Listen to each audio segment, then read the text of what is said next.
పండగేరా. అర్థం కాలేదు గాని ఇంకో రకంగా చెప్పు. మీ నాన్నగారు వస్తున్నారా? ఏంటి, నాన్న వస్తున్నాడా? అవునరా. మీ నాన్నగారు తలుచుకుంటున్నట్టున్నారా? ఆయన తలుచుకుంటే ఎక్కిళ్ళు కాదు, హార్ట్ అటాక్ వస్తుంది. వస్తా. ఒరే గిరి ఆగరా. హలో అన్నగారు, మీ ముద్దుల నాన్నగారిని చూడ్డానికి వచ్చేసారన్నమాట. ఏమిట్రా నువ్వు? అంత దూరం నుంచి నేను వస్తే నువ్వేంటి ఇక్కడున్న వాడివి బయటికి వెళ్ళిపోతున్నావు? ఆయన రాగానే నన్ను చూశాడనుకో తేడా వస్తుంది, నీకా ఆయనకా ఇద్దరికి. అందుకే బయటికి పోతున్నా. వస్తా. గిరి, ఏమిటమ్మా వీడు? 14 ఏళ్ల క్రితం నాన్నగారే ఇంకా వాడి మనసులో ఉన్నట్టున్నారా?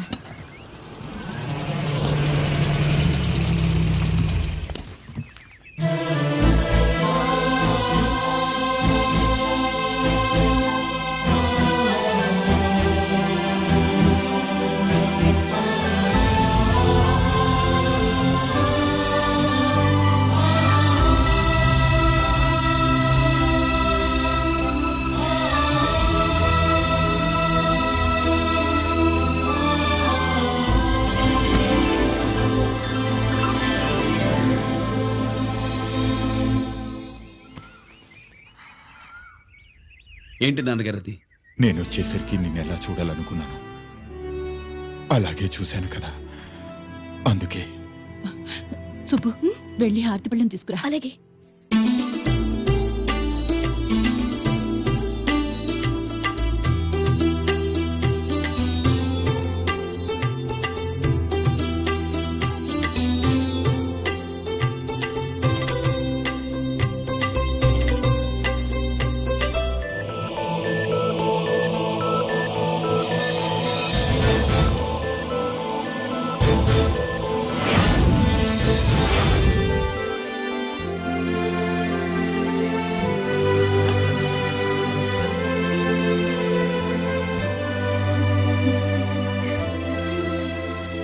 నువ్వు నువ్వు నువ్వు నువ్వు నువ్వు అంటూ నచ్చుకుడేంటి బావా?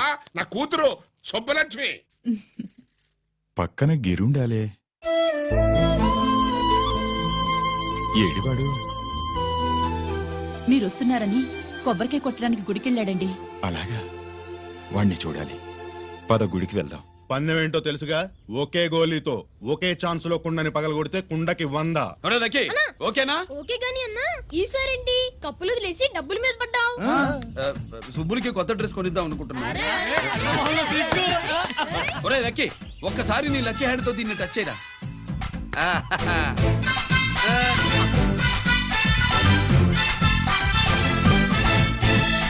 అదేంటి నోట్లో వేసుకున్నాడు?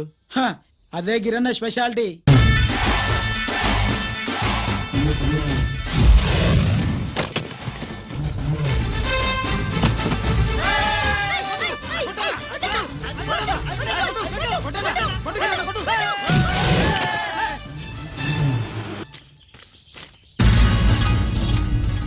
ఏంట్రా ఇది?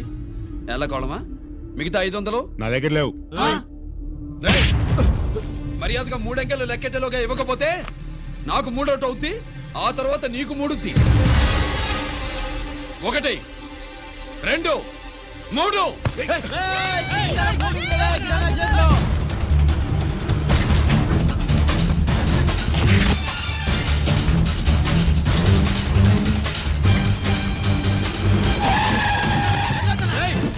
పారిపోతున్నావు, దొరికావు.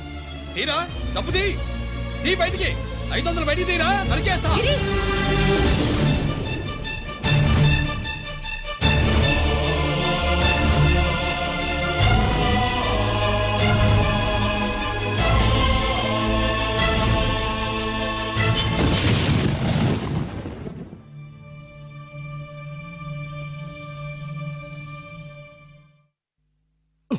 పెద్దాన్ని ఎలా చూడాలనుకున్నాను అలా చూశాను. వీణ్ణి ఎలా చూడకూడదనుకున్నాను అలాగే చూశాను. ఏం చేసావురా? నేనేం చేయలా, ఈయనే మొత్తం చెడగొట్టాడు. ఈ రోజు ఈయన వల్ల 500 లాసు. చూసావా, 500కి ఇచ్చిన విలువ కూడా నాకు ఇవ్వట్లేదు. విలువల గురించి మీరు మాట్లాడుతూ 14 ఏళ్ళు ఎక్కడున్నారో తెలియదు. ఉత్తరాలు లేవు, ఫోన్ పలకరింపులు లేవు. ఎట్లా ఉంటాయిరా?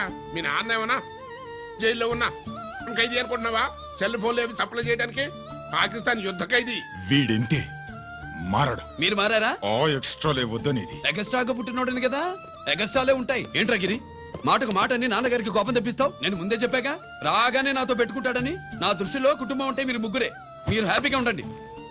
తప్పుగా పెద్ద చొప్పొచ్చాడు. దమ్ముంటే నా తెగలు. పందరికి రెడీయా? రెడీయే. పందెం ఏంటో? ఈ సోడాని ఓపెనర్ తో పని లేకుండా చేత్తో ఓపెన్ చేసి ఎత్తిన సోడా దించకుండా గడగడా తాగేయాలి. తాగితే 200 ఇస్తా. అంతొద్దు, ఇంకో మాట చెప్పు. 500 ఇస్తా. అయితే ఓకే. అవునరా, లక్కీ గాడు ఎక్కడా? ఇంకా రాలేదన్నా. అన్నగిరిన లక్కీ వాళ్ళ అమ్మ నాన్న ముగ్గురు చచ్చిపోయారన్నా. అందరూ పురుగుల మందు తాగేశారన్నా.